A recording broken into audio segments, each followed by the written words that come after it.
until lunchtime is over, so I want to give myself as much time as I can. It was my idea to do a farewell lecture, only because I think I have some things to say.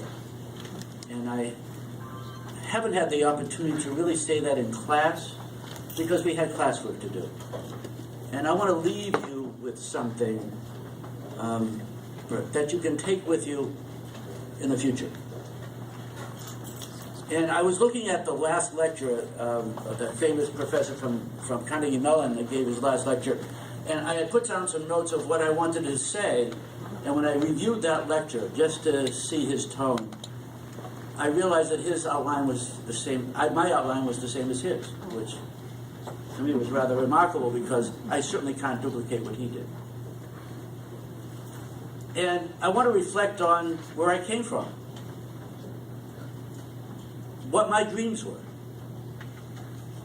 And my dream was really, going back to when I was 5 and 6 years old, I wanted to be a cowboy. I carried a six-shot cap gun at my hip when I wasn't in school, and sometimes when I was in school. And I was a quick draw, and I practiced and practiced, because that's what I wanted to do for the rest of my life. And when I was in high school, I said, believe it or not, maybe I wanted to be a psychologist. And I studied psychology. And when I got into college, I said, the military is where I really want to be. And I worked towards becoming a full-time officer in the Army. And that was my ambition. I wanted to leave the Army as a general. And that was cut short by a number of different issues. I actually volunteered to go to Vietnam, didn't go. And then I started working in the retail industry after college, and then in the garment industry. And at some point, when I turned 28, 29 years old, I said, do I want to do this the rest of my life? That was my midlife crisis, rather early.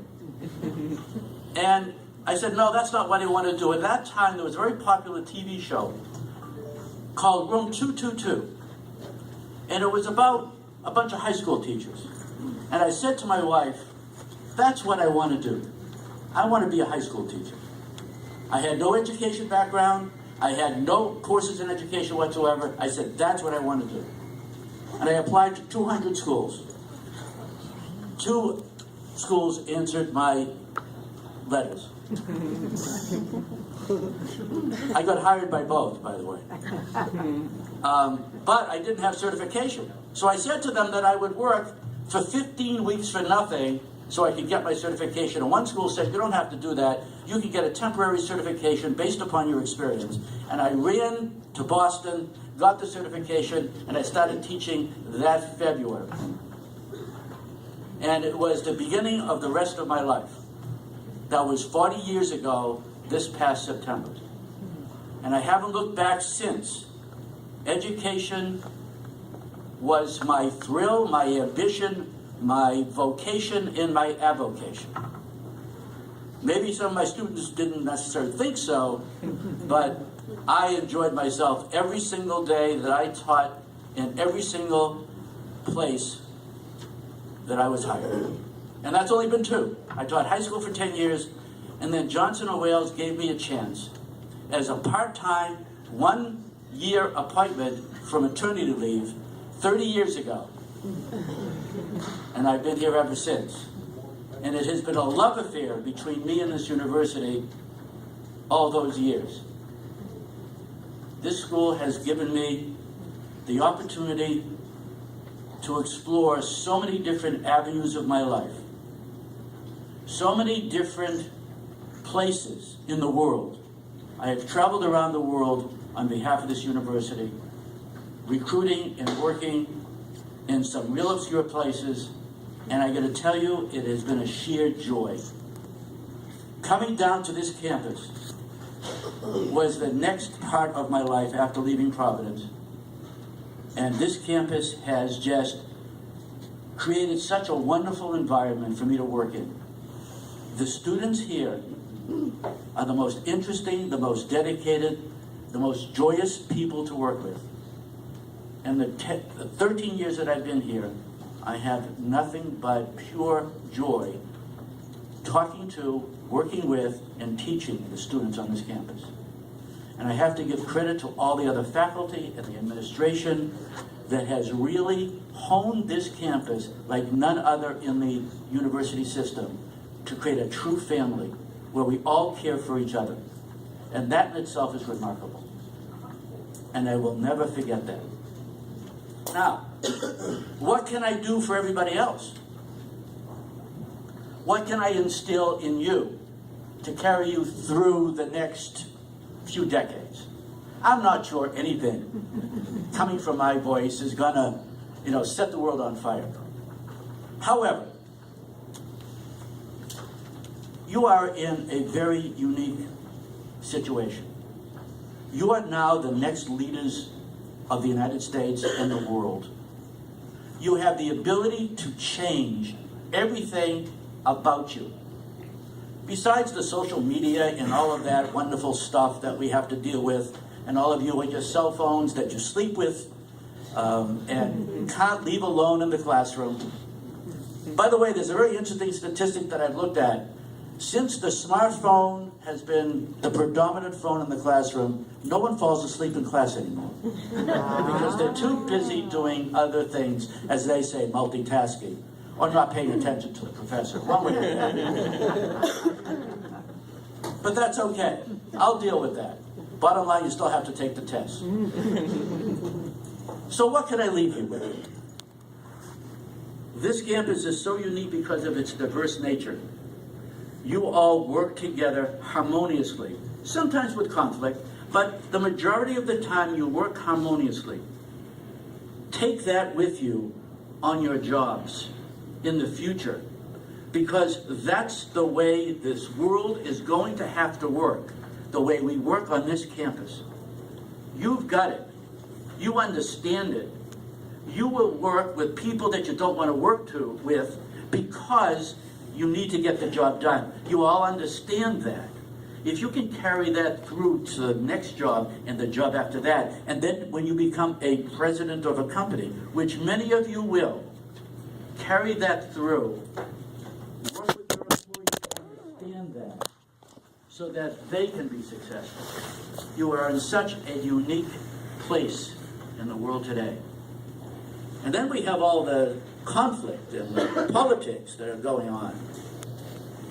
Most of you truly understand that what's going on today is not right. You have the opportunity to change that. You must be vocal. Don't sit there and take it. React to it. Get involved. Get into politics, the good side of it. Change things because you have the ability to change. The one thing that I've noticed about students, the younger they are, the more the questions they ask, the more creative they are. You get bogged down with lack of creativity as you grow and people start saying no to you. Don't ever listen to that. You have the ability to do anything that you want to do because you have the capability to do everything you want to do. All of you are so unique, so different, and yet you're all the same. You have ambition. Don't ever lose ambition. Don't ever stop questioning why. Acknowledge your leaders, but you still have the right to question them. Because then you become your leaders, and they watch and listen to what you have to say. Become a futurist. Predict what may happen in the future. That's the fun of creativity. Figure out what's going to happen 5 years from now. Why should the South Koreans create cell phones that we don't see for 5 years? Isn't it time for us to do that and let them wait 5 years to see it? We used to be in the forefront of industry and creativity in the United States, and we no longer are. Change that. You have that ability to change. So what have I learned?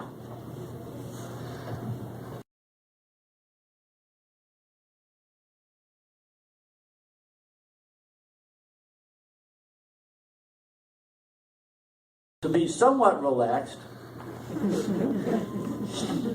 even though I have ADD that you can't believe.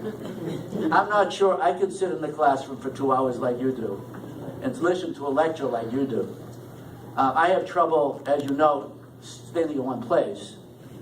But that's my nature. I'm always questioning why. I always want to know the hidden reason behind things. I want to be as creative as possible, and I want people to know exactly how I feel all the time, for the good or the bad. And I try to instill in all of you that same questioning. All of you that I've had in class, especially this term, some of the most creative things I have ever seen in my life. You know, I always say to you, the only way you're going to get an A in my class creatively is for me to say, wow. And with my groups of honor students and the groups that I've had over the last 5 years, because we've been working that for 5 years now, I've said wow a lot. And you don't know how that makes me feel in my heart. Because they say in Yiddish, the word is kvel. And that means, I don't know how to interpret it. It means that my heart is so big it bursts.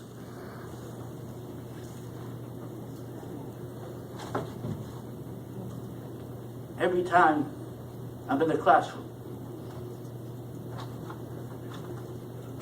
And I want to leave you with something that I always read. And it's from Robert Fulghum.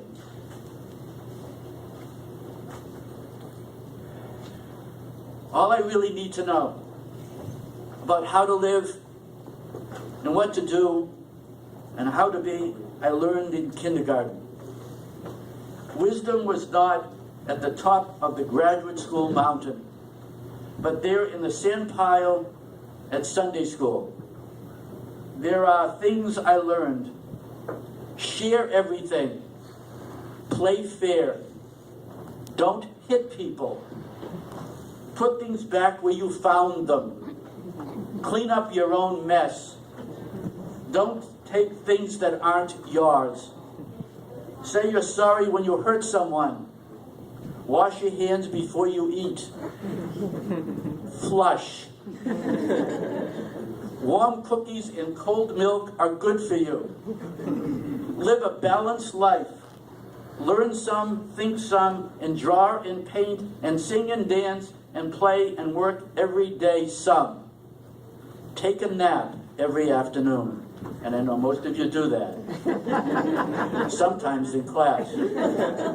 When you go out into the world, watch out for traffic, hold hands, and stick together. Be aware of wonder. Remember the little seed in the styrofoam cup. The roots go down and the plant goes up, and nobody really knows how and why. But we are all like that. Goldfish and hamsters and white mice and even little seeds in the styrofoam cup. They all die. So do we. And then remember the Dick and Jane books. Some of you may not even know what I'm talking about. And the first word you learn, the biggest word of all, look. Everything I ever learned, I learned in kindergarten. It's an amazing thing to say, but it's so true. The problem is, we forgot it. We can't forget it anymore. Because if we live by that and the golden rule, do unto others, we can't help but be successful. On that note, I don't wish you goodbye. You will all have my email and my phone number, and I will always be with you, and you will always be in my heart.